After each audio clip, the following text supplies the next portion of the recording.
The fluorescent lights hummed their familiar tune as Marcus Rodriguez pushed his cleaning cart down the marble hallway of Meridian Tower's 42nd floor.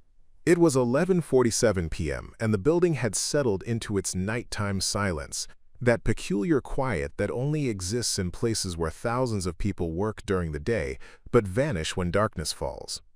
The wheels of his cart squeaked rhythmically against the polished floor, a sound that had become as much a part of him as his own heartbeat after 8 years of night-shift janitorial work. Preparing and narrating this type of story took us long efforts and hard work, so if you are enjoying the story, please consider subscribing to our channel. Marcus paused outside the corner office, marked, Victoria Sterling, Chief Executive Officer in elegant gold lettering. Through the floor-to-ceiling windows, the city sprawled below like a circuit board of lights, each window representing someone's life, someone's dreams, someone's struggles. He thought of his 7-year-old daughter Sofia, asleep in their small apartment, 12 miles away, her math homework probably still spread across their second-hand kitchen table where he'd left her working with Mrs. Chen, their elderly babysitter. The CEO's office door stood slightly ajar, unusual for this time of night. Marcus knocked gently, a habit he'd developed over the years. "Housekeeping," he called softly, though he knew no one would answer. When silence greeted him, he pushed the door open and stepped into the spacious office that could have fit his entire apartment twice over. The office was a study in controlled elegance. A mahogany desk dominated the space, its surface usually pristine, but tonight it looked like a tornado had swept through. Papers were scattered everywhere, across the desk, on the leather chairs, even a few on the Persian rug that probably cost more than Marcus made in 3 months. A half-empty coffee cup sat cold and forgotten next to a wilted orchid, and the wastebasket overflowed with crumpled documents. Marcus had seen Victoria Sterling exactly 3 times in his 8 years working at Meridian Tower. She was a woman who moved through the building like a force of nature, always impeccably dressed, always surrounded by assistants carrying tablets and phones, always talking in rapid-fire sentences about acquisitions and market strategies that might as well have been spoken in a foreign language. She was the kind of person who inhabited a different world entirely, one where decisions moved millions of dollars and affected thousands of lives with the stroke of a pen. As Marcus began collecting the scattered papers, he noticed they weren't just any documents. These were contracts, financial statements, and what looked like legal briefs. His English was excellent. Sofia made sure he read to her every night, and he'd been taking business classes at the community college for 2 years. But the legal terminology in these documents was dense and complex. Still, certain phrases jumped out at him: Riverside Community Center, demolition approval, luxury development project. His hands stilled as he read those words. The Riverside Community Center was where Sofia took her after-school art classes. It was where Marcus had first met other single parents who understood the delicate balancing act of raising a child alone while working multiple jobs. The center provided free tutoring, hot meals for families in need, and a safe space for kids in a neighborhood that didn't have many safe spaces. Marcus sat heavily in one of the leather chairs, the papers trembling in his hands. The documents outlined demolishing the community center and an entire block of affordable housing in 6 weeks. He thought about Mrs. Rodriguez, who ran the food pantry, teenage Miguel, who taught guitar, and all the families who depended on this place. The papers represented the erasure of his community, families displaced, children losing their safe haven. Marcus carefully organized the documents, his mind racing. He could simply clean the office, leave the papers neatly stacked on the desk, and pretend he'd never seen them. It would be the safe choice, the expected choice. Or he could do something else entirely, something that might cost him his job, but could save the place that had become a second home to his daughter and hundreds of other children. He thought about Carmen, who had been a teacher before her illness, and what she might have said. "Me, Joe," she would have whispered in her gentle voice. "Sometimes doing the right thing is scary, but that doesn't make it wrong." Carmen had always believed that everyone had a responsibility to stand up for those who couldn't stand up for themselves. The clock on the wall ticked toward midnight as Marcus made his decision. He pulled out his phone, an older model that Sofia had begged him to upgrade, and began taking careful photographs of each document. His hands were steady now, guided by purpose rather than fear. With each photo, he felt the weight of responsibility settling on his shoulders, but also something he hadn't felt in a long time: hope. After photographing the documents, Marcus arranged them exactly as he'd found them, scattered and chaotic, as if Victoria Sterling had been working frantically before abandoning her office in frustration. He emptied the wastebasket, noting that several of the crumpled papers were drafts of what looked like resignation letters. The CEO, it seemed, was struggling with this decision as much as anyone. As he finished cleaning the office, Marcus noticed a small framed photograph on a bookshelf behind the desk, the only personal item in the entire space. It showed a young girl, maybe 10 years old, with Victoria Sterling's same determined eyes, holding a trophy of some kind. The girl was beaming with pride, and Victoria's arm was wrapped protectively around her shoulders. Both of them were covered in mud, as if they'd been playing in a park or garden. The photograph stopped Marcus cold. For all her corporate authority and intimidating presence, Victoria Sterling was a mother too. She understood what it meant to want the best for your child, to make sacrifices and difficult choices in service of their future. The realization didn't excuse the development project, but it humanized the woman behind the decision in a way that made Marcus's next steps even more crucial. He wheeled his cart out of the office and continued his rounds, but his mind remained focused on the community center. How many kids like Sofia would lose their safe haven? How many families would be forced to move away from the only neighborhood they could afford? How many dreams would be bulldozed along with the buildings? By the time Marcus finished his shift at 6 a.m., the sun was painting the city in shades of gold and amber. He drove home through streets that were just beginning to stir with life, delivery trucks rumbling toward their destinations, early commuters clutching coffee cups, joggers taking advantage of the cool morning air. His neighborhood looked different in the morning light, softer somehow, and he found himself noticing details he usually missed. The colorful murals painted on the side of Martinez's grocery store, the garden that Mrs. Santos had coaxed to life in a vacant lot, the playground where Sofia had taken her first tentative steps after Carmen's death. At home, Sofia was already awake, sitting at the kitchen table in her school uniform, carefully packing her backpack. She looked up when he entered, her face brightening with the smile that made every difficult day worthwhile. "Papa, did you bring me a story from the tall building?" she asked, a tradition they'd started when she was 5. Every morning when he returned from work, she would ask about the tall building where he worked, and he would tell her about the people he'd observed, the glimpses of lives lived 42 floors above the street. Today, Marcus sat down beside his daughter and pulled her close. "Misha," he said softly, "today I have a different kind of story to tell you. It's about being brave even when you're scared, and about standing up for the people and places you love." Sofia's eyes widened with interest. She was mature for her age. All children who've lost a parent develop a certain gravity, but she was still young enough to believe that her father could fix anything, solve any problem, make any wrong thing right. "Tell me, Papa," she whispered, leaning against his shoulder. And so Marcus began to tell her about the documents, about the community center, and about the choice he had to make. He told her in language she could understand, but he didn't talk down to her. Carmen had always insisted that children were capable of understanding far more than adults gave them credit for, and Sofia had proven that belief correct time and again. As he spoke, Marcus watched his daughter's expression shift from curiosity to concern to determination. When he finished, Sofia was quiet for a long moment, processing everything he'd told her. "The art classes," she said finally. "Where will I go for art classes?" "I don't know, mija. That's why Papa has to try to help." Sofia nodded solemnly. "Like when you helped Mr. Peterson find his keys in the elevator shaft?" Marcus smiled despite the gravity of the situation. 6 months ago, he'd spent 2 hours after his shift retrieving a set of car keys that had fallen through the elevator grating. It had been a small kindness, but Sofia had talked about it for weeks, proud of her father's willingness to help others. "Something like that," he said, "but bigger. Much bigger." The morning light was getting stronger now, and soon Sofia would need to leave for school. But Marcus felt something shifting inside him, a clarity of purpose that he hadn't experienced since Carmen's death. He had spent 8 years moving through the world quietly, invisibly, focused solely on providing for his daughter and staying out of trouble. But sometimes, staying out of trouble wasn't enough. Sometimes, you had to step forward into the light, even if it meant risking everything you'd worked to build.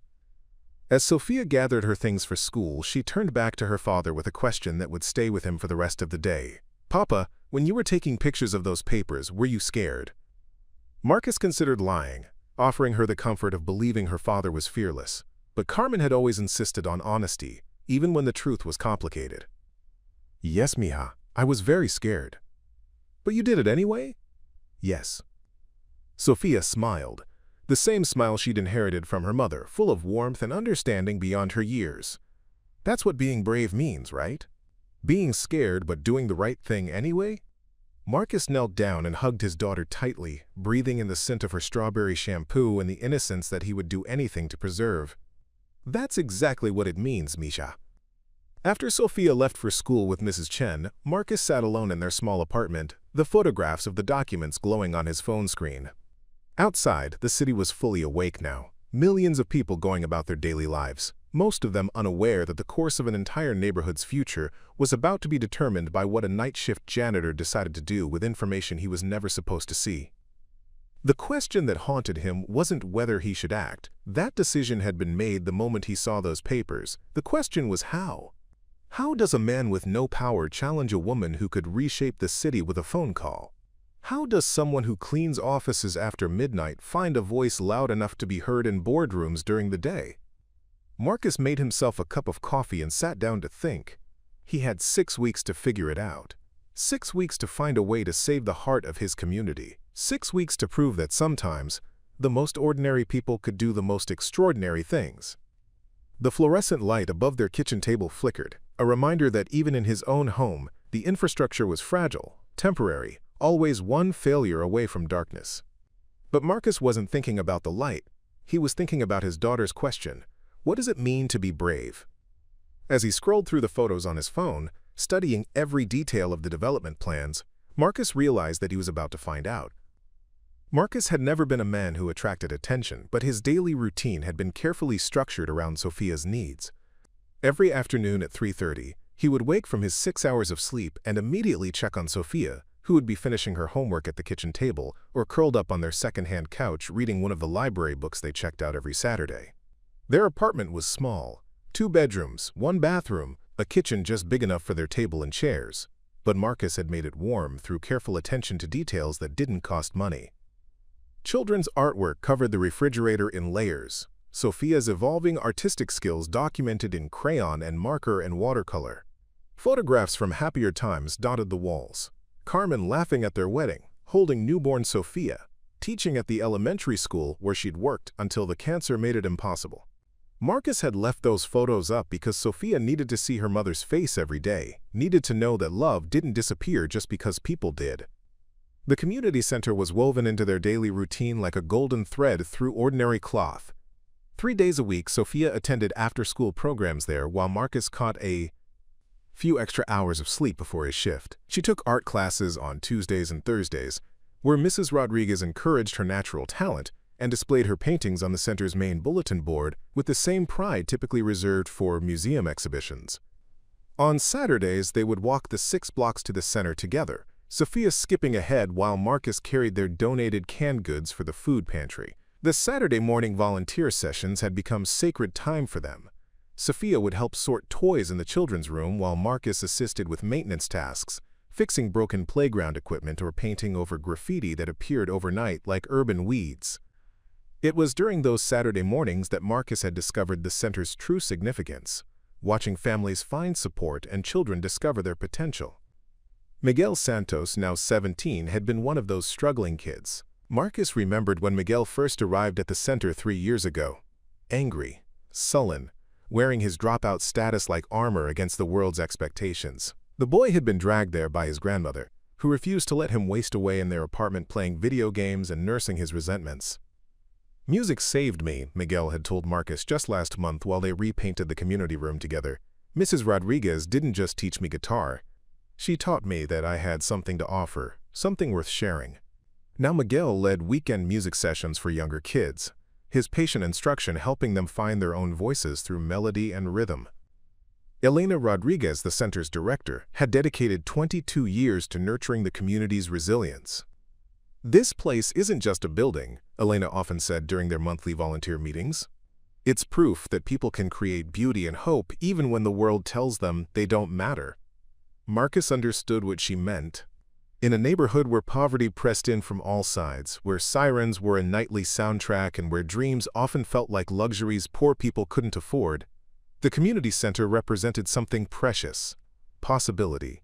It was the place where kids learned that they were capable of more than their circumstances suggested, where parents discovered resources and support systems, where elderly residents found purpose and connection in their golden years. The Tuesday after discovering the development documents, Marcus found himself studying the center with new eyes as he walked Sofia to her art class. The modest converted warehouse showed its age but remained functional. But the children who played there didn't see the worn edges or the budget constraints. They saw swings that could carry them toward the sky and slides that transformed them into adventurers. Inside, Sofia's art class was in full swing.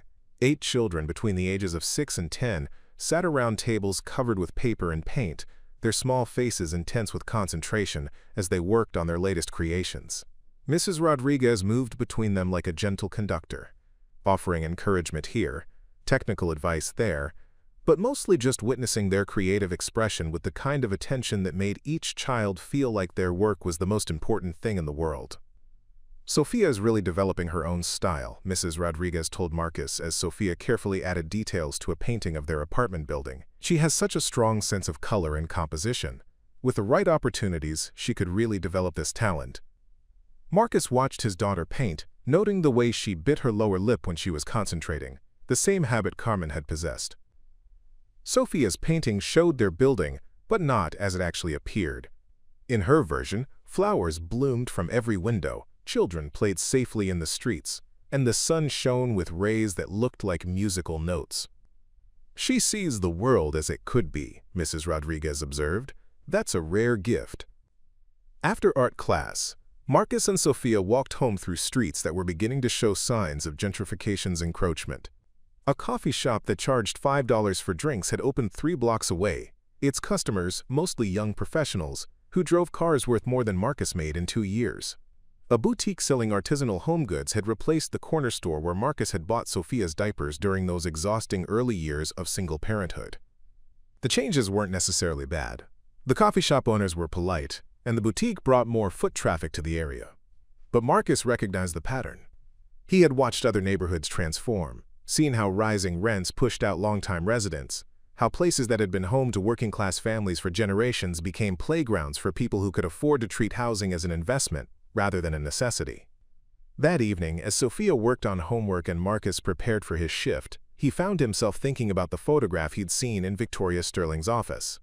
The woman in that picture, covered in mud and beaming with maternal pride, seemed like someone who might understand what the community center meant to families like his. But the woman who had scattered those development documents across her desk operated in a world where profit margins and market opportunities took precedence over everything else. Marcus had been researching Victoria Sterling during his breaks at work, using the computers in the building's business center after hours. The information he found painted a picture of tremendous professional success built on a foundation of personal sacrifice. She had started as an entry-level analyst at Meridian Industries 15 years ago, and had climbed the corporate ladder through a combination of brilliant strategic thinking and relentless dedication. She was the youngest CEO in the company's history, the first woman to hold the position, and widely respected in business circles for her ability to identify profitable opportunities that others missed. But the articles also hinted at a more complicated story. Victoria had gone through a public divorce 3 years ago, a messy affair that had played out in the business press because her ex-husband was also a prominent corporate executive. The custody battle had been particularly brutal, with both parents fighting for primary custody of their daughter. Victoria had ultimately won, but the victory had come at tremendous personal and professional cost. The more Marcus learned about Victoria Sterling, the more he understood that she wasn't a cartoon villain plotting the destruction of his neighborhood for sport. She was a woman operating within a system that rewarded growth and profit above all else. A woman who had probably convinced herself that luxury development served the greater good by bringing investment and improvement to overlooked areas. But understanding her motivations didn't make the threat to the community center any less real. If anything, it made the situation more challenging. How do you appeal to someone who has trained herself to see human displacement as an acceptable cost of progress? On Thursday evening, Marcus attended the center's monthly community meeting, a gathering where residents could voice concerns, share ideas, and coordinate neighborhood initiatives. About 30 people showed up: parents, teenagers, elderly residents, and a handful of local business owners. Elena Rodriguez facilitated the meeting with her characteristic blend of efficiency and warmth, keeping discussions focused while making sure everyone felt heard. The agenda included typical neighborhood concerns: organizing a block party for next month, coordinating a group purchase of school supplies for low-income families, and discussing the ongoing problem of teenagers congregating in the parking lot behind Martinez's grocery store. These were the kinds of issues that never made headlines but profoundly affected the daily lives of people who called this neighborhood home. Marcus sat in the back of the room, listening to his neighbors discuss problems and propose solutions with the kind of collaborative spirit that only emerged in communities where people genuinely cared about each other's welfare. Mrs. Santos talked about organizing ESL classes for the newest residents, mostly immigrants from Central America who were struggling to navigate systems designed for native English speakers. Teenager Maria Gonzalez proposed starting a babysitting co-op so single parents could attend evening classes or work extra shifts without worrying about childcare. None of these people knew that in less than 6 weeks their gathering place would be demolished. None of them knew that the programs they were planning and the initiatives they were organizing would soon have nowhere to happen. The weight of that knowledge pressed on Marcus's chest like a physical burden. After the meeting, as people lingered to chat and children played in the center's main room, Elena approached Marcus with a concerned expression. "You seem troubled tonight," she said gently. "Is everything okay with Sofia, with work?" Marcus hesitated. Elena deserved to know what was coming, deserved the chance to prepare or fight back. But revealing what he knew would also mean admitting how he'd obtained the information, potentially costing him his job and his family's only source of income. "Just tired," he said finally. "The night shift can be rough sometimes." Elena studied his face with the penetrating gaze of someone who had spent decades reading people's unspoken struggles. "You know you can talk to me about anything, right?" "That's what community means. We carry each other's burdens when they get too heavy to bear alone." Her kindness made Marcus's deception even more painful. This woman had dedicated her life to serving others, had turned down more lucrative opportunities to stay in a neighborhood that needed her, had created something beautiful and necessary through sheer force of will and compassion. She deserved better than half-truths from someone she considered family. "I know," Marcus said quietly, "and I promise, if there's ever something you need to know, I'll tell you." As he walked home with Sofia, who was chattering excitedly about the new art project Mrs. Rodriguez had assigned, Marcus felt the loneliness of his burden acutely. He was carrying information that could affect hundreds of lives, making decisions that would ripple through his community for years to come, and he was doing it entirely alone. That night, after Sofia had fallen asleep clutching the stuffed elephant Carmen had given her on her 4th birthday, Marcus sat at their kitchen table with his laptop, researching everything he could find about development law, community organizing, and tenant rights. The information was overwhelming and often contradictory, written in legal language that seemed designed to exclude ordinary people from understanding their own rights. But gradually, a picture began to emerge. The development project would require multiple approvals from city agencies. There would be public hearings where community members could voice objections. There were legal precedents for protecting community assets, though the process was complex and expensive. Most importantly, Marcus learned that projects like this often succeeded not because they were inevitable, but because they faced no organized resistance. Communities that fought back sometimes won, but only when they acted quickly and strategically. As the clock approached 10 p.m. and time for him to leave for work, Marcus made a decision that would change everything. He opened his email account and began typing a message to Elena Rodriguez. His fingers trembled slightly as he wrote, but his resolve remained steady. "Elena, I have information about the community center that you need to see. Can we meet tomorrow morning after I get off work? It's important. More important than anything we've dealt with before." He hit send before he could change his mind, then gathered his things for another night of cleaning offices in a building where the real business was conducted in boardrooms he would never see. But as Marcus drove through the empty streets toward his job, he felt something he hadn't experienced in years: the electric anticipation of someone who was about to step out of the shadows and into the fight of his life. The morning meeting with Elena Rodriguez took place in the community center's small kitchen, where volunteers prepared meals for after-school programs, and where Elena often retreated when the weight of managing everything threatened to overwhelm her. Marcus had arrived at 7 a.m., exhausted from his night shift but wired with nervous energy, carrying his phone with the incriminating photographs that would change everything. Elena took one look at the documents on his phone screen and sank into one of the plastic chairs donated by a restaurant that had closed down 3 years earlier. Her face went through a sequence of emotions: confusion, disbelief, recognition, and finally, a kind of terrible understanding that settled in her features like grief. 6 weeks, she whispered, scrolling through the images with trembling fingers. 6 weeks, and they expect us to just disappear. Marcus sat across from her, studying the woman who had been like a second mother to Sofia, watching as the reality of their situation sank in. Elena Rodriguez was not someone who broke easily. She had fought city bureaucrats over funding cuts, had faced down landlords trying to exploit vulnerable tenants, had maintained programs through economic downturns that closed community centers across the city. But this was different. This was the complete erasure of everything she had built. "Marcus," she said slowly, her voice gaining strength as she processed the information, "how did you get these?" He had prepared for this question, had practiced the answer during his drive home from work. "I was cleaning the CEO's office. The papers were scattered everywhere, and I saw the community center's name. I couldn't just pretend I didn't see it." Elena looked at him with new understanding. She had always sensed there was more to Marcus than he revealed. His careful intelligence, his thoughtful questions during community meetings, the way he seemed to observe everything while saying little. Now she realized that his position as a night janitor gave him access to information that could affect thousands of lives. "You could lose your job for this," she said. "I know. You could face legal charges for taking these photos. I know that too." Elena studied his face, reading the determination there. "But you did it anyway." "Sofia loves her art classes," Marcus said simply. "This place, it's where she learned that she was good at something. Where she made friends after Carmen died. Where she feels safe."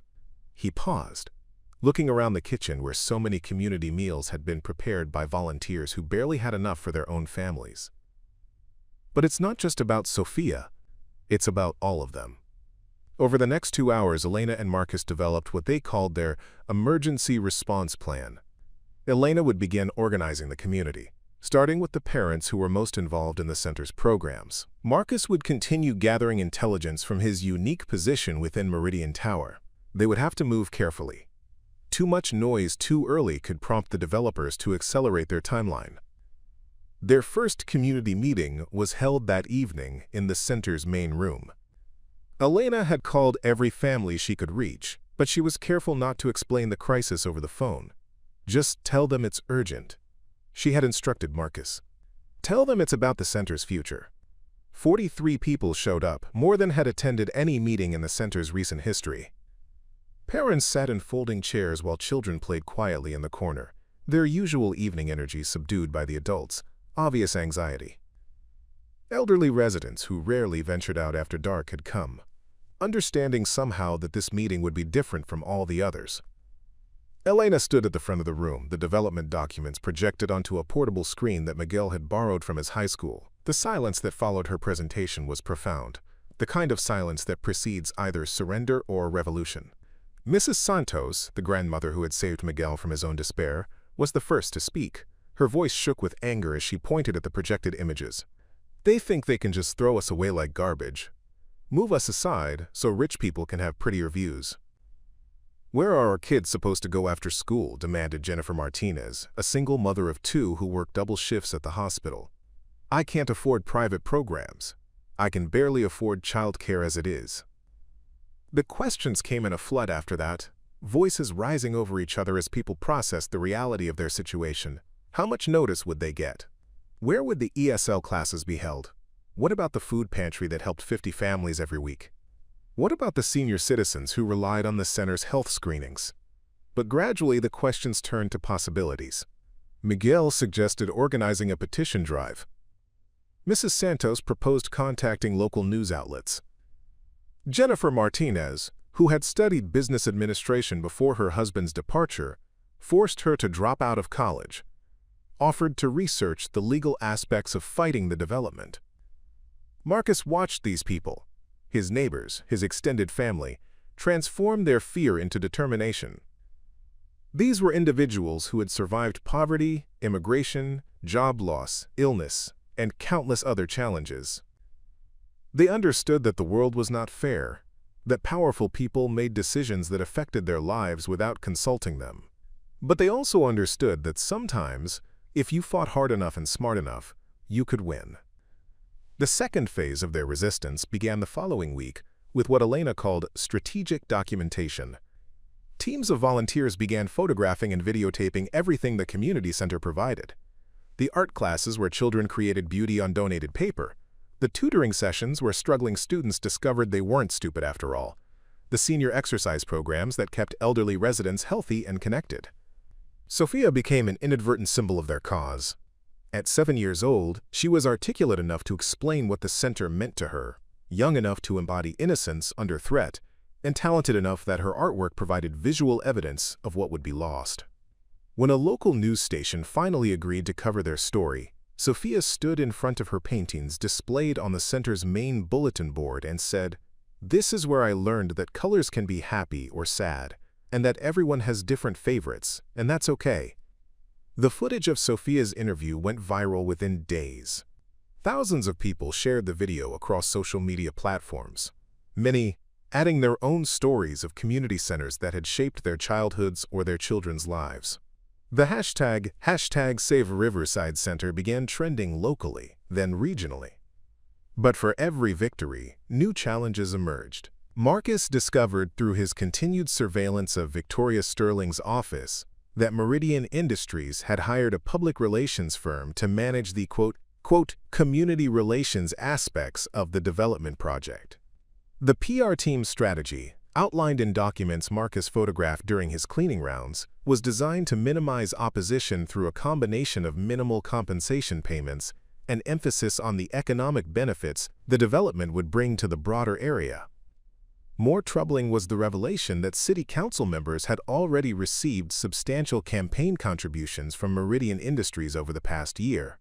The development had been planned for 18 months, with key political relationships carefully cultivated before any public announcements were made. "They bought the decision before we even knew there was a decision to be made," Elena said bitterly after Marcus shared this latest intelligence. They were meeting in her apartment above the center, speaking in low voices even though no one could possibly overhear them. The third week of their campaign brought their first major confrontation. A group of 50 community members, led by Elena and including Marcus and Sofia, attended a city council meeting to formally object to the development project. They had prepared carefully. Jennifer Martinez had researched the legal requirements for public comment. Miguel had organized carpools so everyone could attend, and several residents had prepared speeches in both English and Spanish. The city council chambers were intimidating by design, high ceilings, formal furniture, and a setup that made citizens feel like petitioners begging for attention from their betters. Most of the council members barely looked up from their phones or tablets as Elena delivered their formal objection, outlining the community center's significance and requesting a delay in the approval process to allow for genuine community input. Councilman Richard Hawthorne, a man in his 60s who had held his seat for 12 years, finally acknowledged their presence with visible irritation. "Ms. Rodriguez, I understand your concerns, but we have to balance the needs of your particular facility against the broader economic development of our city. This project will bring hundreds of jobs and millions in tax revenue." "Jobs for who?" Mrs. Santos interjected from the audience, her voice carrying clearly through the chamber. "Not for us. We can't afford to live here anymore if you let them build those expensive condos." "Ma'am, please wait for the public comment period," Hawthorne replied dismissively. But Mrs. Santos was not finished. At 68 years old, she had raised 7 children, buried 2 husbands, and survived more hardships than most people could imagine. She was not intimidated by a city councilman's condescension. "Public comment period," she repeated, her voice dripping with sarcasm. "You mean the 3 minutes you give us to beg you not to destroy our homes while you've already made up your minds?" The chamber erupted in applause from the community members, and Marcus saw several council members exchange uncomfortable glances. This was not the polite, ineffective opposition they had expected. During the official public comment period, 12 community members spoke. Each had been coached to focus on specific aspects of the center's impact: educational programs, senior services, community health initiatives, economic effects on local businesses. The speeches were heartfelt but disciplined, designed to build a comprehensive case for the center's preservation. Sofia was the last to speak. Elena had initially objected to involving a 7-year-old in such a formal setting, but Marcus had insisted. "She has the most at stake," he had argued. "Her voice matters too." "You, Sully." Sofia approached the podium carrying a folder of her artwork, her small figure dwarfed by the official surroundings, but her voice clear and steady as she began to speak. "My name is Sofia Rodriguez, and I'm 7 years old. I go to art class at the community center every Tuesday and Thursday. Mrs. Rodriguez teaches us that art isn't just about making pretty pictures. It's about showing people how you feel inside and helping them understand things they might not know." She opened her folder and held up a painting, the same one Marcus had watched her create, showing their apartment building transformed by flowers and sunshine and musical notes for sun rays. "This is where I live," Sofia continued. "It's not fancy like some places, but it's home. The community center is where I learned that even if your home isn't fancy, you can still make beautiful things. You can still dream big dreams." She held up another painting, this one showing the community center with dozens of children playing in bright colors that seemed to glow under the chamber's fluorescent lights. "If you take away our center, where will kids like me go to learn that we're good at things? Where will we go to be safe after school while our parents are working? Where will we go to remember that we matter?" The silence that followed Sofia's speech was different from the polite inattention the council had shown earlier speakers. Several council members were now looking directly at the community delegation, and Marcus noticed that Councilwoman Patricia Chen was wiping tears from her eyes. But it was Councilman Hawthorne's response that revealed the true nature of their challenge. "Young lady, that was very touching," he said, his tone patronizing despite his apparent attempt at kindness. "But adults sometimes have to make difficult decisions about what's best for the whole community, not just one part of it. This development will improve the entire neighborhood." "Improve it for who?" Sofia asked, her 7-year-old directness cutting through the political rhetoric like a blade.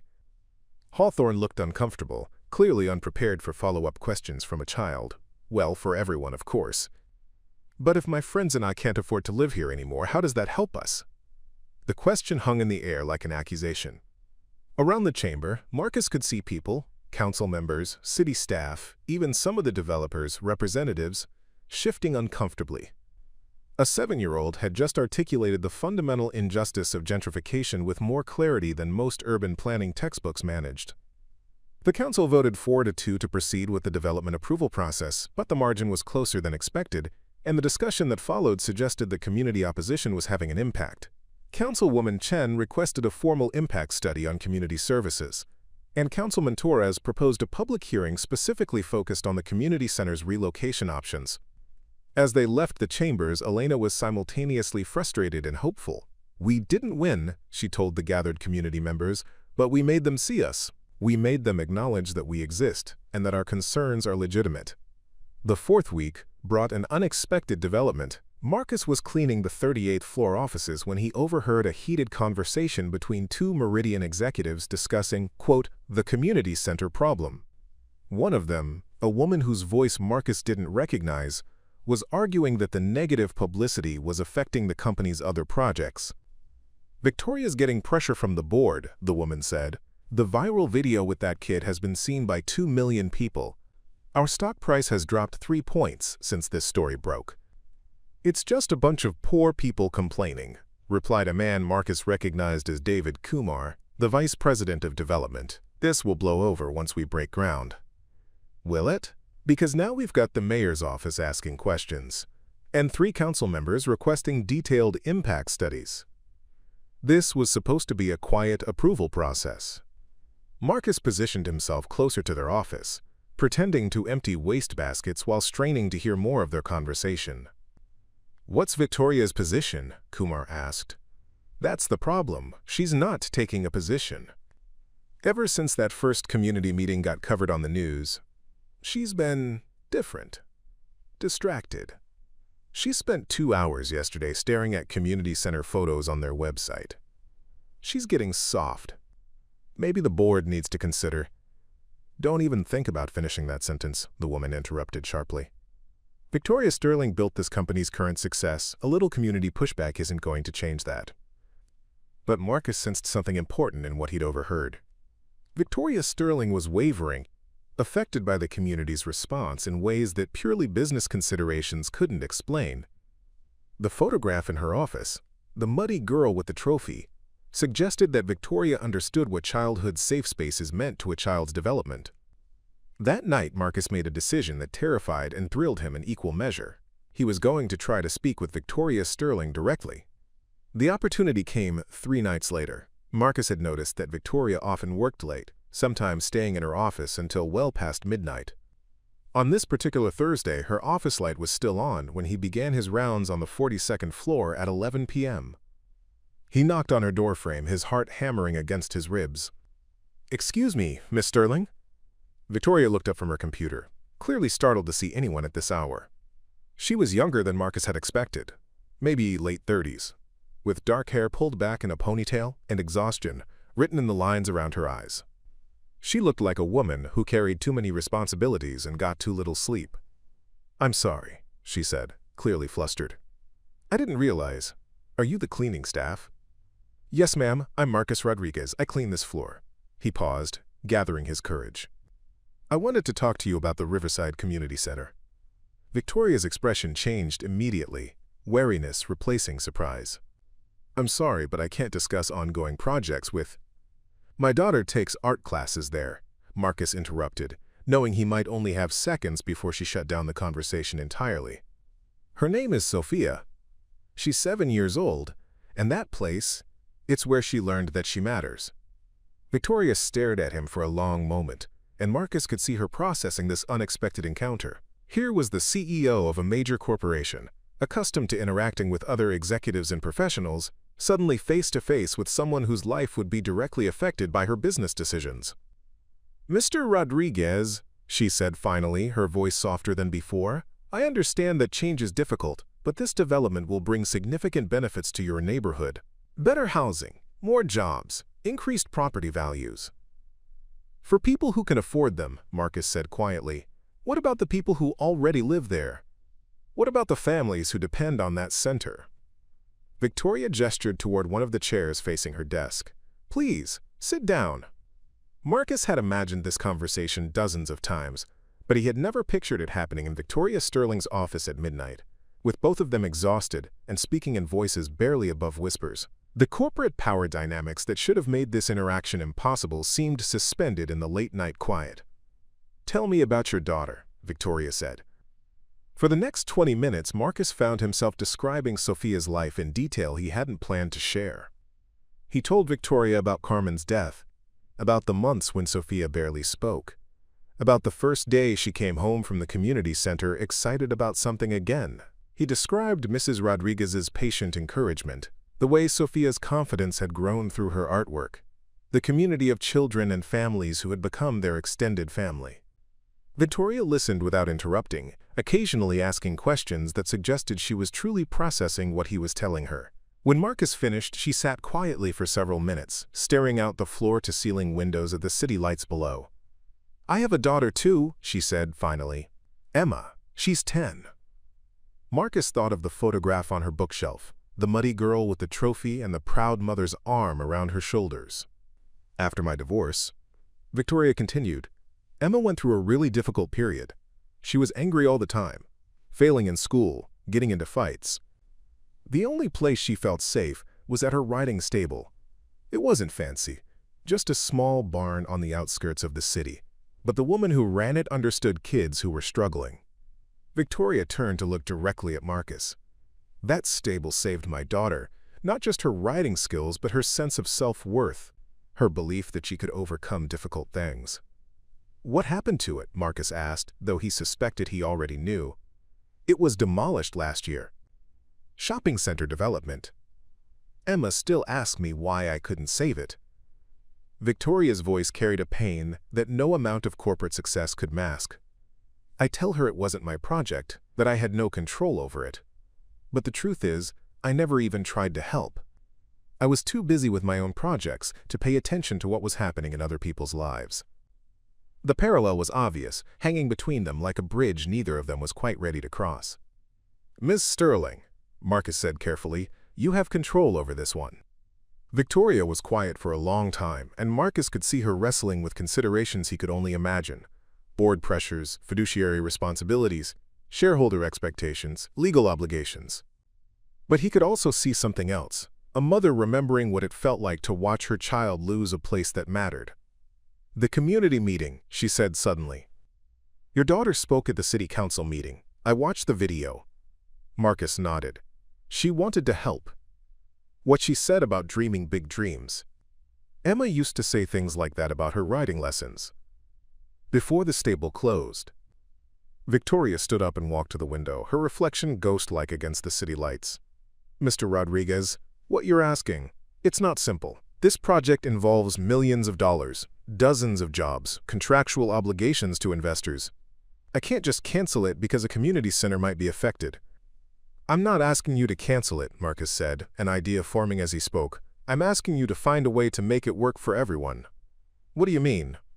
Marcus thought about the conversations he'd had with Elena, with Jennifer Martinez, with all the community members who had been researching alternatives and possibilities during their campaign. What if the development included a new community center? What if instead of destroying what we have, you built something better? Something that could serve more people, offer more programs? Victoria turned back to face him, and Marcus could see her shifting into the analytical mode that had made her successful in business. That would be expensive. It would require significant design changes, additional permits, extended timelines. But it would also eliminate community opposition. It would turn your biggest critics into your biggest supporters. It would generate positive publicity instead of negative. Marcus could see Victoria processing the idea, running calculations in her head. For the first time in their conversation, she looked like the CEO who had built a reputation for finding creative solutions to complex problems. "It would need to be a real community center," she said slowly, "not just a small room in the development. Something that actually serves the neighborhood's needs." Elena Rodriguez, she runs the current center. She's got 22 years of experience. She knows exactly what the community needs. The woman who organized the opposition campaign? The woman who turned angry people into organized advocates. Imagine what she could do with adequate resources and a real facility. Victoria smiled for the first time during their conversation. "You're suggesting I hire my most vocal critic to design her own facility?" "I'm suggesting you turn an adversary into a partner." They talked for another hour, discussing possibilities and complications, resources and requirements. By the time Marcus left Victoria's office at 1:30 a.m., they had outlined the basic framework of what would become the most innovative public-private partnership in the city's recent history. But as Marcus drove home through the empty streets, he knew that their midnight conversation was just the beginning. Convincing Victoria Sterling was one thing. Convincing her board of directors, the city council, and the community itself would be entirely different challenges. The real battle was just beginning. The first sign that something fundamental had shifted came the following Monday morning, when Elena received a phone call from Victoria Sterling's office requesting a meeting. Elena was in the middle of organizing donation drives for families affected by the potential displacement, and the unexpected call from Meridian Industries felt like stepping into an alternate reality. "Ms. Rodriguez, this is Sarah Chen, Executive Assistant to Victoria Sterling.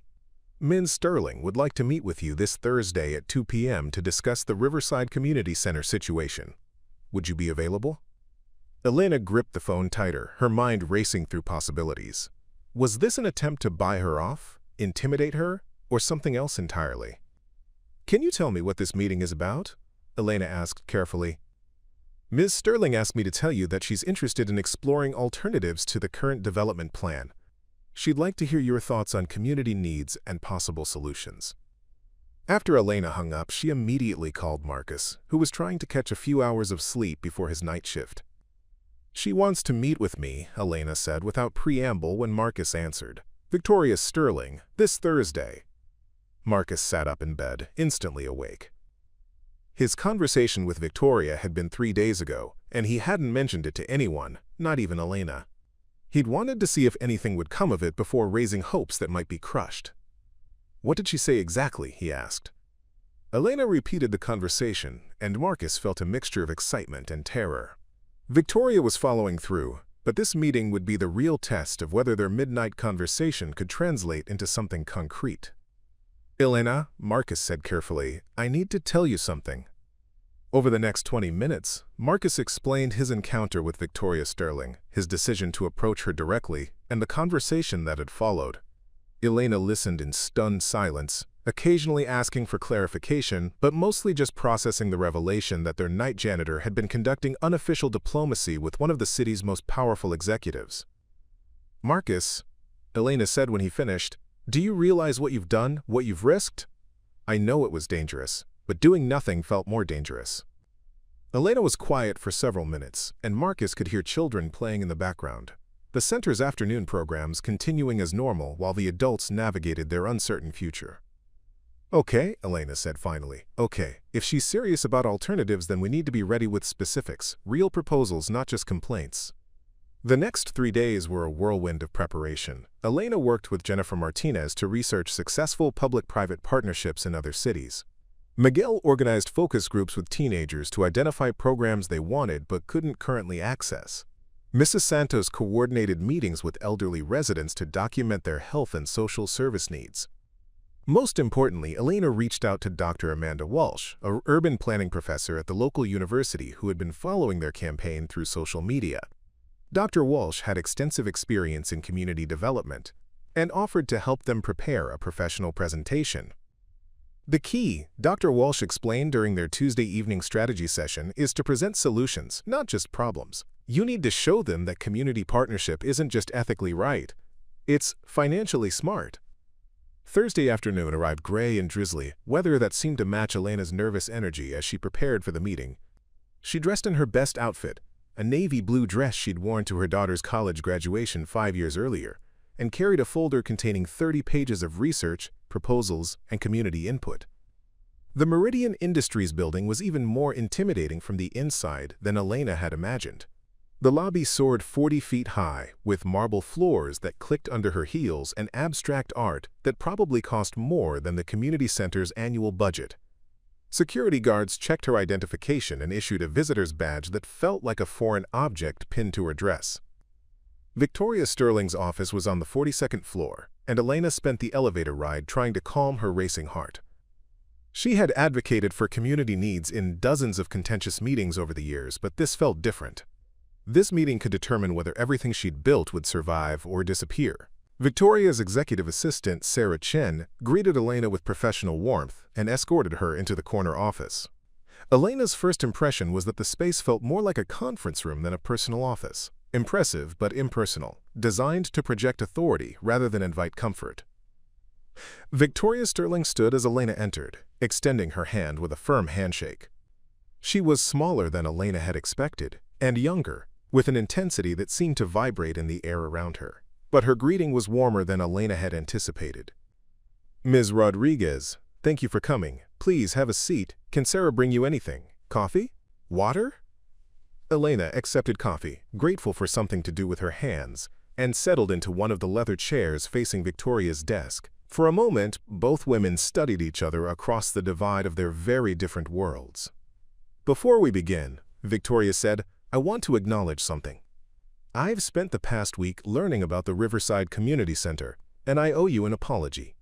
When this project was conceived, we didn't adequately consider the impact on existing community resources. That was a failure of due diligence on our part." Elena blinked in surprise. She had prepared for defensiveness, for corporate doublespeak, for attempts to minimize the center's importance. She had not prepared for an apology. "Thank you for saying that," Elena replied carefully, "though I have to ask, what changed? 3 weeks ago, this project was moving forward without any community input." Victoria looked out the floor-to-ceiling windows for a moment before answering. "Someone reminded me that business decisions affect real people's lives, and that sometimes the most profitable solution isn't the most responsible one." Elena thought immediately of Marcus, wondering how much influence his late-night conversation had really had. "Ms. Rodriguez," Victoria continued, "I asked you here because I want to explore alternatives, but I need you to understand the constraints we're working within. This development represents a $30 million investment. We have obligations to investors, commitments to contractors, and timelines that affect dozens of other projects. I understand, Elena said, but I hope you can understand that for our community this isn't about money, it's about survival. Tell me about that. Help me understand what the center really means to your neighborhood. Elena opened her folder and pulled out a document she and Dr. Walsh had prepared, a comprehensive analysis of the center's community impact. But instead of reading from it, she found herself speaking from the heart. 22 years ago, when I first came to this neighborhood, people told me it was hopeless. Too much poverty, too much violence, too many problems that couldn't be solved. The community center was just an abandoned warehouse then, full of broken windows and graffiti. Elena described the transformation she had witnessed, not just of the building, but of the community itself. She talked about kids who had discovered their talents through arts programs, teenagers who had avoided gangs because they had safe places to spend their time, elderly residents who had found purpose and connection through volunteer opportunities. But it's not just the programs, Elena explained. It's the relationships. It's Mrs. Santos knowing which kids need extra attention, and Miguel teaching guitar to children who've never owned an instrument, and parents organizing carpools so everyone can attend evening classes. Victoria listened intently, occasionally asking questions that demonstrated she was truly processing the information. When Elena finished her overview, Victoria pulled out her own folder. One that Elena was surprised to see contained printed screenshots from the community center's website and social media accounts. "I've been researching your programs," Victoria said. "The after-school tutoring has a 95% improvement rate in academic performance. Your ESL classes have helped 300 adults gain citizenship over the past 5 years. Your senior health screenings have identified dozens of undiagnosed conditions." Elena was stunned. "You've done your homework." "It's impressive work," Victoria continued, "but I also see the limitations. Your building is old, your resources are stretched thin, and you're serving far more people than your facility was designed to accommodate." Elena nodded reluctantly. The center's success had created its own problems. Waitlists for popular programs, overcrowded spaces during peak hours, constant fundraising just to maintain basic operations. "What if," Victoria said slowly, "instead of building around your current center, we built you a new one?" Elena's coffee cup stopped halfway to her lips. "I'm sorry? What if the development included a state-of-the-art community center? Purpose-built, professionally designed, with the capacity to serve twice as many people with programs you've never been able to offer?" Elena set down her coffee cup, her mind racing. "That would be expensive." "Yes, but it would also be transformative, for your community and for our project." Victoria pulled out architectural sketches that Elena realized had been prepared specifically for this meeting. The drawings showed a modern 3-story building with art studios, a gymnasium, computer labs, a commercial kitchen, meeting rooms, and outdoor spaces that connected to a redesigned playground. "This is preliminary," Victoria explained, "but it gives you an idea of what might be possible. The first floor would house your existing programs, childcare, tutoring, ESL classes. The second floor would include new offerings, computer training, small business development, health services. The third floor would be dedicated to arts and recreation, music studios, art galleries, performance spaces." Elena studied the drawings, trying to reconcile the modest facility she had managed for 2 decades with the impressive building depicted in these sketches. "Who would operate it?" Elena asked. "You would. With a significantly larger budget, a professional staff, and the resources to implement programs you've only dreamed about."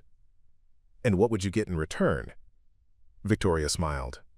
"Community support for our development, positive publicity instead of negative, and the satisfaction of creating something that actually improves people's lives." Elena leaned back in her chair, overwhelmed by the possibilities and implications. This was far beyond what she had hoped for when she agreed to the meeting. "There would be conditions," Victoria continued. "The center would need to serve the broader community, not just your immediate neighborhood. It would need to be professionally managed, with accountability measures and performance standards. And it would need to complement our development, not compete with it." "What kind of timeline are we talking about?" "If we can reach an agreement, construction could begin next spring. The new center would be operational 18 months from now. And the current center would remain open during construction. We'd provide temporary additional space as needed. Elena felt tears welling up in her eyes, not from sadness, but from the overwhelming possibility that something even better than preservation might be achievable. "Miss Sterling," Elena said carefully, "this sounds almost too good to be true. What's the catch?"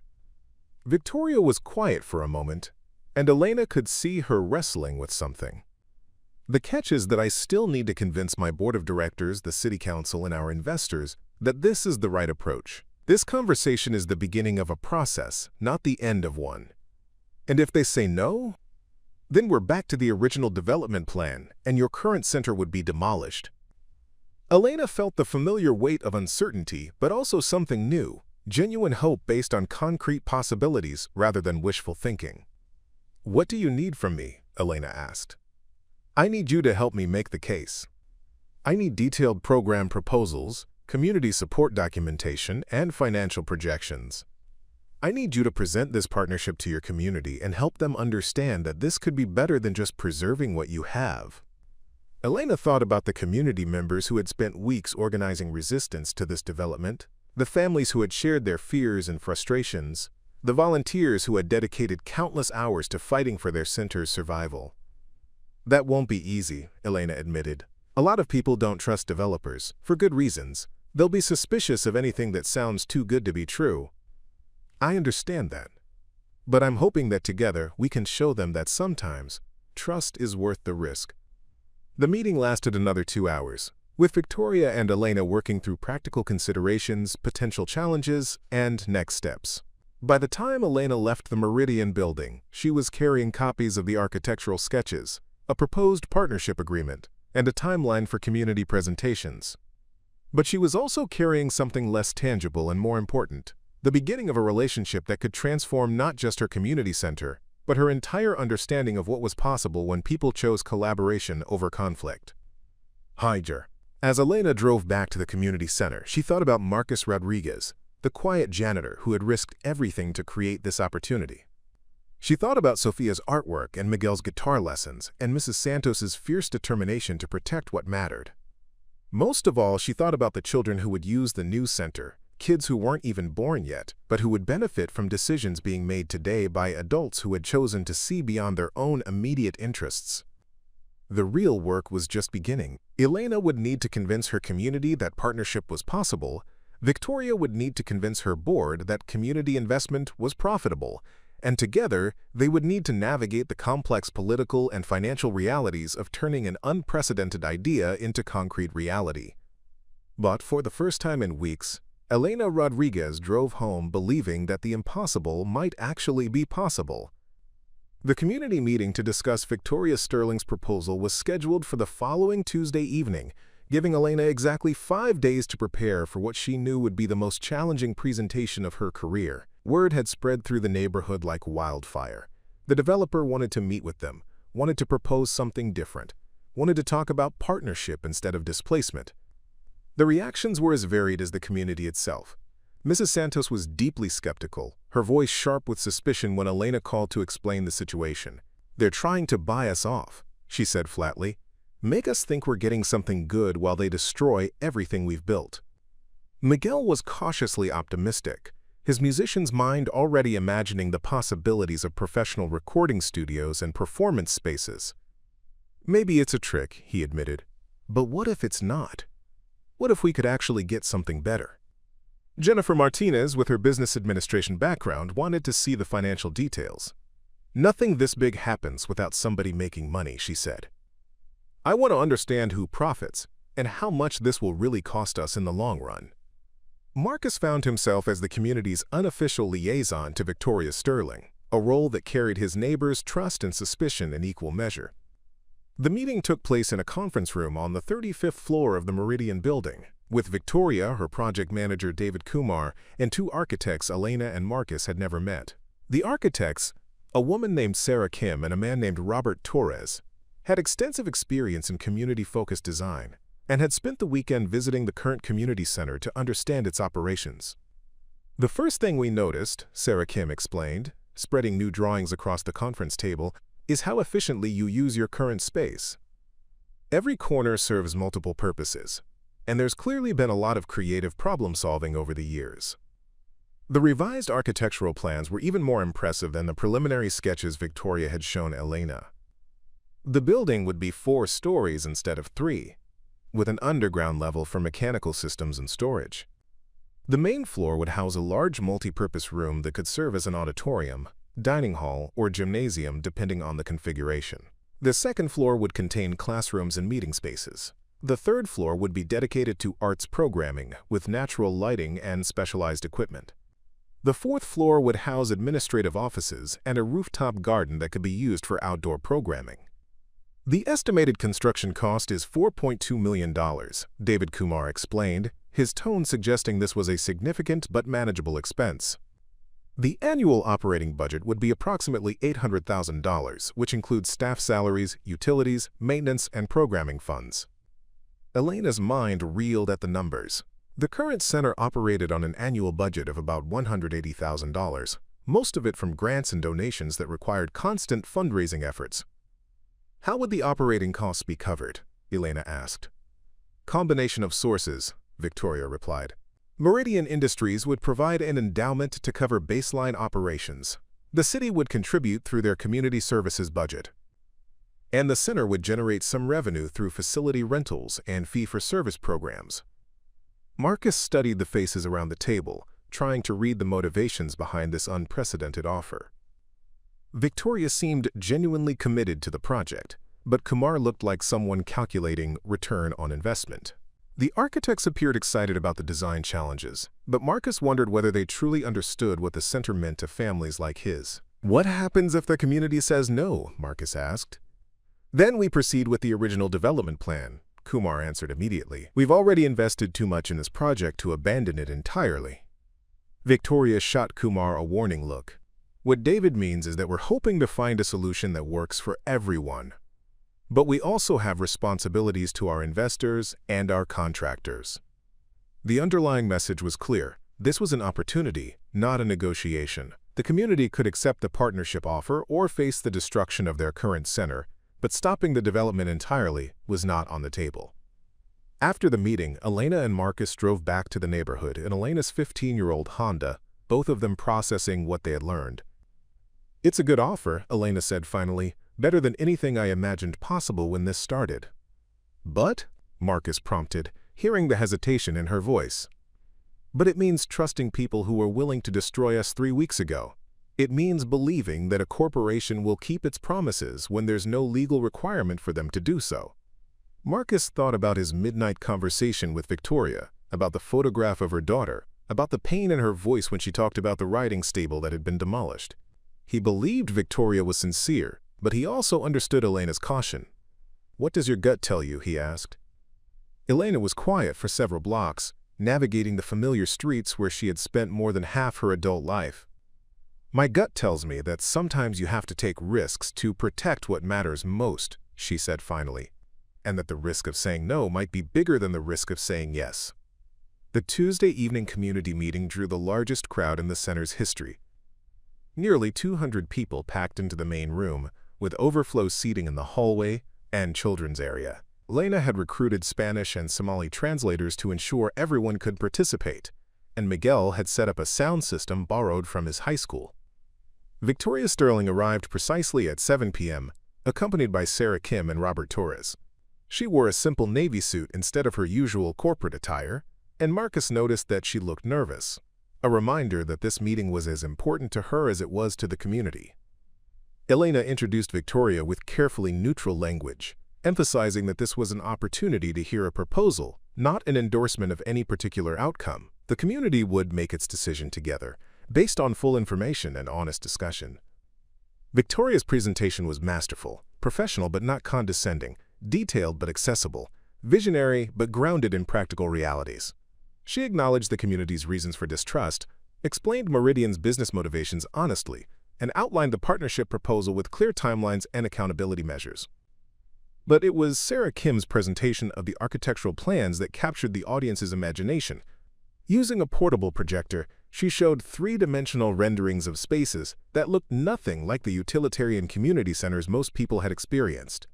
These were beautiful, light-filled rooms designed specifically for the programs Elena had described. Art studios with professional equipment, a commercial kitchen for cooking classes and community meals, computer labs with high-speed internet access, meeting rooms that could accommodate everything from ESL classes to support groups.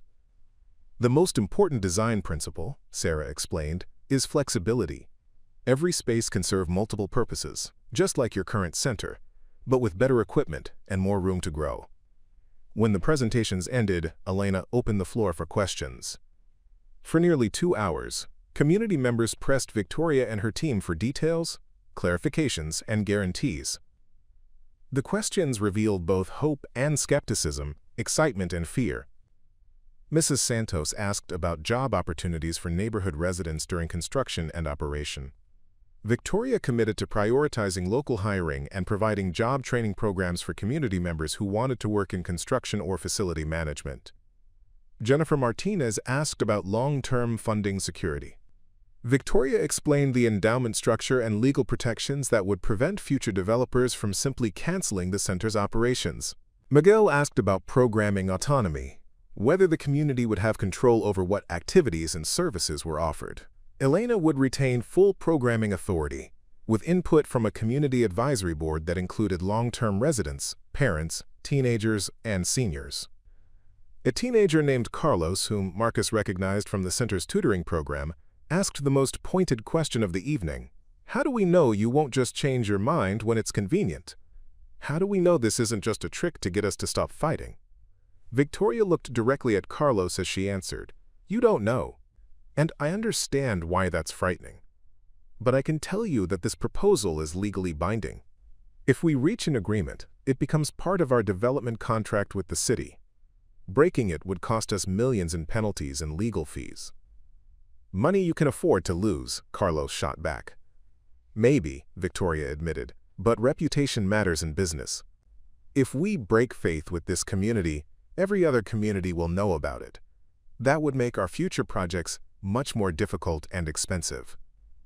As the questions continued, Marcus found himself watching faces in the crowd, trying to gauge the community's evolving response. He saw skepticism slowly giving way to cautious interest, fear being balanced by hope, distrust competing with the recognition that this might be their best available option. The formal vote was scheduled for the following Thursday, giving everyone a week to discuss the proposal with their families and consider the implications. But Marcus could sense that opinion was already shifting toward acceptance. After most people had left, Elena, Marcus, and a core group of community leaders gathered in the center's kitchen to debrief. The conversation was honest and sometimes heated, with passionate arguments on all sides. "It feels like we're being bought off," said Rosa Martinez, Jennifer's sister, who worked as a nurse at the county hospital. "Like they're giving us something shiny to distract us from what we're losing." "What are we losing?" Miguel countered. "Our building is 40 years old, the roof leaks, and we can barely afford to keep the lights on. This could be our chance to actually grow instead of just surviving." Mrs. Santos, who had been quiet during most of the discussion, finally spoke up. "I've lived in this neighborhood for 38 years. I've seen promises made and broken so many times I've lost count. But I've also seen what happens when we don't have any power to change things ourselves." She looked around the circle of faces, these people who had become her extended family through years of shared struggle and small victories. "Maybe this woman Sterling is lying to us. Maybe she'll change her mind when it's convenient. But maybe she won't, and if we say no, we definitely lose everything. If we say yes, maybe we get something better than we ever imagined." Jennifer Martinez nodded slowly. "The legal protections look solid. I've been reviewing the contract language with a lawyer friend. And the penalties for breaking the agreement are substantial enough to matter, even to a company like Meridian." "But what about the soul of this place?" asked David Chen, Mrs. Santos's nephew, who had grown up attending programs at the center. "Will it still feel like ours, or will it feel like their charity project?" Elena had been listening to the debate without participating, but David's question prompted her to speak. "That's up to us," she said quietly. "The building will be different, the resources will be bigger, but the heart of what we do here, that comes from us. It comes from Mrs. Santos knowing which kids need extra attention, and Miguel teaching guitar with infinite patience, and all of us showing up for each other when times are hard." She gestured toward the walls covered with children's artwork, The bulletin board full of job postings and community announcements, the corner where elderly residents gathered every morning for coffee and conversation. This center has never been about the building, it's been about the relationships, the care, the way we've created something beautiful together. A better building can't destroy that unless we let it. The conversation continued past midnight, but gradually a consensus emerged. The partnership offer represented an unprecedented opportunity, one that came with risks, but also with safeguards. More importantly, the alternative, certain destruction of everything they had built, was unacceptable. The following Thursday evening, the community voted 127 to 43 to accept Victoria Sterling's partnership proposal. The margin was wider than Marcus had expected, reflecting a week of intense neighborhood conversations that had ultimately tilted toward hope over fear. Victoria attended the vote, sitting in the back of the room and observing the democratic process with what appeared to be genuine respect. When Elena announced the results, Victoria stood and addressed the community with obvious emotion. "Thank you for trusting us with something so important to you," she said. "I promise we will honor that trust. This partnership will only succeed if it truly serves your needs, and we're committed to making sure it does." The months that followed were a whirlwind of planning, permits, and preparation. Creating and researching this detailed story took considerable time and effort. If you're finding it engaging, please take a moment to like, share, and subscribe to our channel. Victoria proved to be as good as her word, involving the community in every major decision about the new center's design and operations. Elena worked with the architectural team to refine room layouts based on actual program needs. Community members toured other facilities to identify best practices and innovative ideas. Most importantly, Victoria hired Elena as the project's community liaison, giving her a temporary office in the Meridian building and a salary that was double what she had been making as the center's volunteer director. The arrangement was supposed to last only through the construction phase, but it gave Elena unprecedented access to resources and decision-making processes. Marcus continued his night shift janitorial work, but his role had evolved into something approaching informal community ambassador. Victoria consulted him regularly about neighborhood concerns and reactions, and he found himself in the surreal position of being on a first-name basis with one of the city's most powerful executives. The relationship between Victoria and the community deepened in unexpected ways. She began attending monthly community meetings not as a corporate representative, but as a neighbor who had invested in the area's future. Her daughter Emma started taking art classes at the current center while the new building was under construction, forming a friendship with Sofia that bridged their very different worlds. Construction began in March, 18 months after Marcus had first discovered the development documents in Victoria's office. The groundbreaking ceremony was attended by city officials, Meridian executives, and 200 community members who had gathered to witness the transformation of their neighborhood. Sofia, now 8 years old and even more articulate than before, was invited to speak at the ceremony. Standing in front of the construction site where luxury condos and a state-of-the-art community center would soon rise, she delivered a speech that brought tears to many eyes. "My papa always told me that sometimes you have to be brave even when you're scared," Sofia said, her voice carrying clearly through the morning air. "Last year we were scared that we would lose our special place. But we were brave. And we spoke up. And we found out that sometimes adults can work together to make things even better than they were before." She looked directly at Victoria, who was standing with the other dignitaries on a temporary platform. "Thank you for listening to us. Thank you for remembering that kids need safe places to dream big dreams." As applause rippled through the crowd, Marcus felt a profound sense of completion. The scared, angry man who had discovered those documents nearly 2 years ago had been transformed by the journey that followed. He had learned that ordinary people could influence extraordinary changes, that courage was not the absence of fear but action in spite of it, and that sometimes the most unlikely partnerships could produce the most meaningful results. The construction phase brought its own challenges and revelations. The community center remained operational in its old building while the new facility was being built, but managing programs during the construction noise and disruption required constant creativity and patience. More significantly, the broader development project began attracting new residents to the neighborhood, young professionals drawn by the area's improving amenities and reasonable housing costs. The demographic changes created both opportunities and tensions, as longtime residents worried about rising rents and cultural displacement. Elena found herself navigating these complexities in her expanded role as community liaison. She organized monthly forums where longtime residents and newcomers could meet and discuss neighborhood issues. She advocated successfully for rent stabilization measures that would protect elderly residents on fixed incomes. She worked with local businesses to ensure that new retail development included affordable options alongside upscale establishments. Most importantly, she helped design programming for the new center that would serve the community's evolving needs while preserving its essential character. The facility would offer traditional programs like after-school tutoring and senior services, but it would also include technology training, small business development workshops, and cultural exchange events that could bridge divides between different groups of residents. 18 months after construction began, the Riverside Community Center opened its doors for the first time. The building was everything the architectural plans had promised: beautiful, functional, and designed with obvious care for the people who would use it. But the true test came in the weeks that followed, as community members began using the new spaces and adjusting to expanded possibilities. Children who had learned to paint in cramped classrooms now had access to art studios with professional lighting and equipment. Teenagers who had practiced music in basements now had soundproofed rooms with recording capabilities. Elderly residents who had met in small groups now had comfortable spaces for larger gatherings and activities. The transition wasn't without challenges. Some longtime community members felt overwhelmed by the new building's scale and formality, missing the intimate, scrappy character of the old center.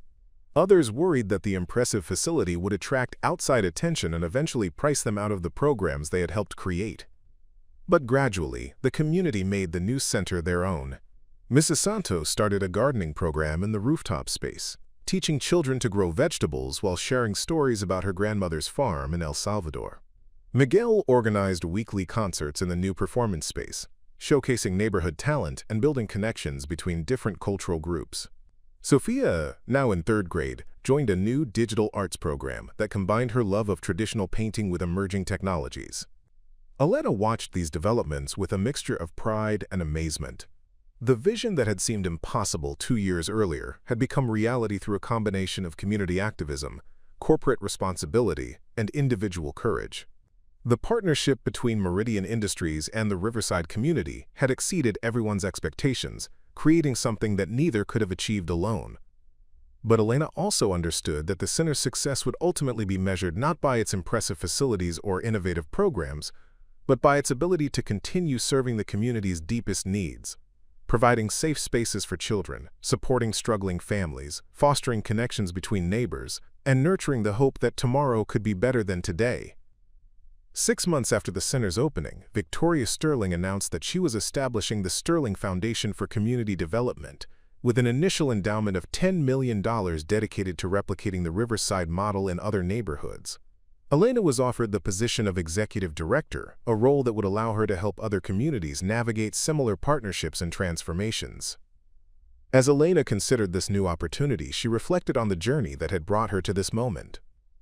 2 years ago, she had been fighting to preserve a modest community center from demolition. Now she was being invited to help transform communities across the city through innovative public-private partnerships. The possibility felt both thrilling and daunting, but Elena had learned that the most meaningful opportunities often came disguised as impossible challenges. Sometimes you had to risk everything you had built in order to build something even better. 3 years after the Riverside Community Center's grand opening, the building had become more than anyone had dared to imagine. On a crisp October morning, Marcus Rodriguez walked through the main entrance carrying a cup of coffee and a sense of quiet satisfaction that had taken him years to fully accept. At 37, he looked older but more settled, his face carrying the lines of someone who had learned that courage was not a one-time choice but a daily practice. He was no longer the night shift janitor at Meridian Tower. 6 months after the center opened, Victoria Sterling had offered him a position as Community Outreach Coordinator for the Sterling Foundation. The job came with a salary that allowed him to move Sofia into a larger apartment 6 blocks away, still in the neighborhood, but with her own bedroom and a small balcony where she could paint when the weather was nice. Sofia was now 10 years old, and her artwork adorned not just the refrigerator at home, but also the walls of the community center's main gallery. Her paintings had evolved from the cheerful scenes of her childhood into more complex works that captured both the beauty and the challenges of urban life. Her latest series, titled Neighbors, featured portraits of community members paired with objects that represented their stories. Mrs. Santos with her gardening tools, Miguel with his guitar, Elena with a book that seemed to glow from within. The Thursday morning art class that had once been Sofia's refuge was now led by Mrs. Rodriguez and 2 assistant instructors, serving 40 children in spaces designed specifically for creative expression. The program had expanded to include ceramics, digital design, and collaborative murals that transformed blank walls into celebrations of community identity. Marcus paused in the main lobby, studying the installation that had been unveiled the previous month. Titled From Here to There, it consisted of photographs showing the neighborhood's transformation over the past 3 years, paired with quotes from residents about change, hope, and resilience. One photograph showed the old community center on its final day of operation, with Elena and a group of children gathered around the bulletin board covered in artwork. Another showed the construction site during the early months of building. A third captured the grand opening, with Victoria Sterling and Sofia Rodriguez cutting the ribbon together while hundreds of community members applauded. But it was the newest photograph that moved Marcus most deeply. It showed the current community center on a busy evening, with light spilling from every window and people of all ages moving through spaces designed for connection and growth. The caption, written by Sofia, read, "Sometimes the best changes happen when people who are different decide to dream together." Marcus continued through the building, checking on the various programs that filled the center's morning hours. In the computer lab, 20 adults were participating in a digital literacy class taught by recent college graduates who lived in the new development. The students ranged from teenagers preparing for their first jobs to elderly residents learning to video chat with grandchildren in other states. The commercial kitchen buzzed with activity as volunteer cooks prepared meals for the lunch program that served 150 people daily. The program had evolved from basic food distribution to cooking classes that taught nutrition and budgeting, while preserving cultural traditions. Mrs. Martinez, who had once questioned the partnership with Meridian Industries, now coordinated the program with obvious pride and deep community knowledge. Upstairs, the meeting rooms hosted a variety of gatherings: a support group for single parents, a citizenship test preparation class, a book club discussing novels by authors from the neighborhood's various cultural communities, and a small business development workshop where aspiring entrepreneurs refined their plans with volunteer mentors from the local business community. The most significant addition to the center's programming was the Community Mediation Center, a partnership with the city's Conflict Resolution Office that provided free services for landlord-tenant disputes, neighborhood conflicts, and family disagreements. Elena had proposed the program after observing how many community problems stemmed from miscommunication and unequal power dynamics rather than fundamental incompatibility. Marcus found Elena in her office on the second floor, reviewing grant applications for the Sterling Foundation's next round of community partnerships. At 54, she had grown into her role as the foundation's executive director, with the same blend of idealism and pragmatism that had made her an effective community organizer. "The applications from Detroit look promising," Elena said, gesturing toward a stack of documents on her desk. 3 neighborhoods interested in partnership projects, all with existing community organizations that remind me of what we had here 5 years ago.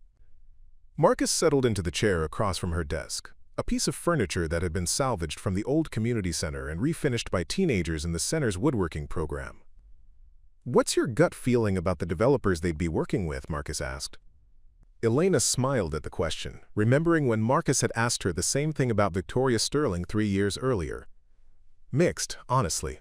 One seems genuinely committed to community benefit. One is probably motivated primarily by tax incentives but might do good work anyway. The third," Elena shrugged. "The third reminds me of David Kumar. Before, Victoria convinced him that community partnership was profitable. David Kumar had left Meridian Industries 18 months after the Riverside project's completion, reportedly frustrated by the company's shift toward community-focused development. His replacement, Maria Santos, Miguel's older sister, who had earned her MBA while working nights at the hospital, brought both neighborhood credibility and business acumen to the role. "Are you going to visit Detroit yourself?" Marcus asked. "Next month.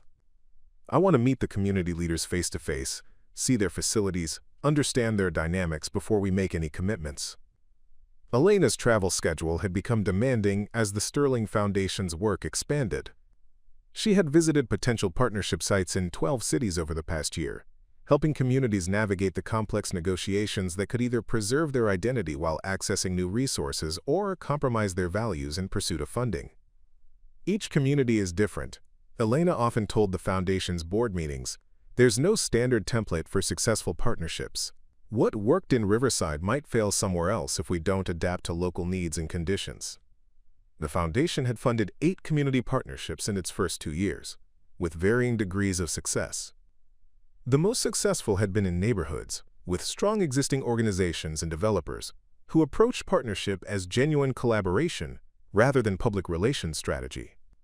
The least successful had foundered on unrealistic expectations, inadequate community preparation, or corporate partners who viewed community benefits as optional add-ons rather than integral components. Marcus's role in the Foundation involved both prospective community assessment and ongoing partnership support. He traveled less than Elena but spent more time in neighborhoods after partnerships were established, helping communities navigate the challenges that inevitably arose during implementation. "The Portland project is struggling," Marcus reported. "The developer is pushing for design changes that would reduce community space to cut costs. The neighborhood organization is threatening to pull out of the partnership. What's your recommendation?" "Bring Victoria in for a site visit." Sometimes having the Foundation's chair personally engaged changes the dynamic. Victoria Sterling's transformation over the past 3 years had been as dramatic as the community center's evolution. She remained CEO of Meridian Industries, but her approach to development had shifted toward projects that explicitly benefited existing communities rather than displacing them. The company's stock price had actually increased, as their community-focused developments attracted positive media attention and premium pricing from buyers who wanted to live in neighborhoods with strong social infrastructure. More personally, Victoria had become a regular presence in the Riverside neighborhood. Her daughter Emma was now 13 and had formed lasting friendships with children from the community center. Victoria served on the center's advisory board, attended community meetings when her schedule allowed, and had quietly provided scholarship funding for several neighborhood teenagers to attend college. The relationship between Victoria and Marcus had evolved into something approaching friendship, though both acknowledged the fundamental differences in their circumstances and perspectives. They met monthly for coffee to discuss Foundation business, but their conversations often wandered into larger questions about responsibility, community, and the possibility of creating more equitable urban development. "I keep thinking about that first night when you showed me those documents," Victoria had said during their most recent conversation. "I was so angry about everything: the divorce, the pressure from the board, the impossible expectations of trying to be perfect at everything. Destroying that community center felt like just another necessary sacrifice for business success." "What changed?" Marcus had asked. "You reminded me that business decisions affect real people, but more than that, you showed me that real people have wisdom and solutions that corporate planning can't replicate." Sofia's artwork, Miguel's music, Elena's organizing. That's the kind of value that can't be measured in quarterly reports but makes everything else meaningful. The conversation had taken place in the center's cafe, a space that served both neighborhood residents and employees from the surrounding development. The mixing of different economic and cultural groups had required ongoing attention and programming to ensure that the space remained welcoming to longtime residents while also serving newcomers to the area. Now, as Marcus finished his rounds through the center and prepared to leave for a site visit in Baltimore, he reflected on the unexpected directions his life had taken. 3 years ago, he had been a single father working night shifts and struggling to provide Sofia with opportunities that matched her talents. Today, he was helping communities across the country navigate similar transitions, while Sofia attended a arts-focused middle school that nurtured her creativity and challenged her academically. The changes hadn't been without costs. The neighborhood itself had evolved significantly, with rising rents forcing some longtime residents to move despite the rent stabilization measures Elena had advocated. New businesses had opened that served the area's changing demographics, sometimes displacing establishments that had been community anchors for decades. But Marcus had also witnessed innovations and connections that would have been impossible without the partnership between Meridian Industries and the Riverside community. Children who had never left their neighborhood now took field trips to museums and nature centers funded by the Sterling Foundation. Elderly residents who had been isolated now participated in intergenerational programs that paired them with teenagers learning life skills. Small business owners who had struggled to access capital now received mentoring and microloans through the center's economic development programs. Most importantly, the community had proven that grassroots organizing and corporate resources could combine to create something neither could achieve alone, without either being co-opted or compromised beyond recognition. As Marcus prepared to leave for the airport, he stopped by Sofia's art class to say goodbye. She was working on a new painting that showed the community center at night, with golden light streaming from the windows, and people gathered in small groups both inside and outside the building. "It's beautiful, Mija," Marcus said, studying the careful attention she had paid to individual faces and interactions. "Mrs. Rodriguez says I should call it home," Sofia replied, adding delicate touches to the figures in her painting. "But I think I want to call it choosing to stay." Marcus understood what she meant. Over the past 3 years, many families had faced decisions about whether to remain in a neighborhood that was changing rapidly, or to move somewhere more affordable and familiar. Some had left, but many had chosen to stay, working to shape the changes rather than simply enduring them. "Papa," Sofia said, looking up from her painting, "do you think what we did here could work in other places?" It was a question Marcus heard regularly in his foundation work, from community leaders who wondered whether the Riverside model was replicable or simply the result of unique circumstances and personalities. "I think it depends on whether people are willing to take risks for each other," Marcus answered. "Whether they're willing to believe that things can get better, even when they're scared." Sofia nodded solemnly, then returned to her painting with the focused concentration that reminded Marcus so much of Carmen. His wife would have been proud of the woman their daughter was becoming, artistic and thoughtful, confident but not arrogant, aware of injustice but committed to working for solutions. As Marcus drove to the airport through streets that had been transformed by choices made in corporate boardrooms and community kitchens, he thought about the ripple effects of individual decisions. A night janitor's choice to photograph documents had led to a CEO's decision to prioritize community benefits over maximum profit, which had led to a neighborhood's transformation and a foundation's creation, which was now influencing community development practices across the country. None of it had been inevitable. At every step, people had chosen courage over comfort, collaboration over conflict, hope over cynicism. The outcomes hadn't been perfect. No social change ever was, but they had been meaningful, sustainable, and grounded in respect for human dignity. 10 years later, Marcus would return to the Riverside Community Center for its 10th anniversary celebration, accompanied by Sofia, who would be 20 years old and preparing to graduate from art school with a focus on community-engaged public art. Elena would still be running the Sterling Foundation, which would have facilitated partnerships in 43 cities. Victoria Sterling would be introducing her own daughter to community organizing, having learned that business success without social responsibility was ultimately hollow. But on this October morning, as Marcus boarded a plane to Baltimore to meet with another community fighting for its survival, he carried with him the knowledge that ordinary people could create extraordinary change when they refused to accept that injustice was inevitable. The story of the Riverside Community Center had become more than a local success. It had become proof that when people choose to see each other's humanity across lines of difference, when they're willing to risk comfort for justice, when they remember that communities are built through relationships rather than buildings, anything becomes possible. His inspiring story of community resilience required extensive time and effort to research and write.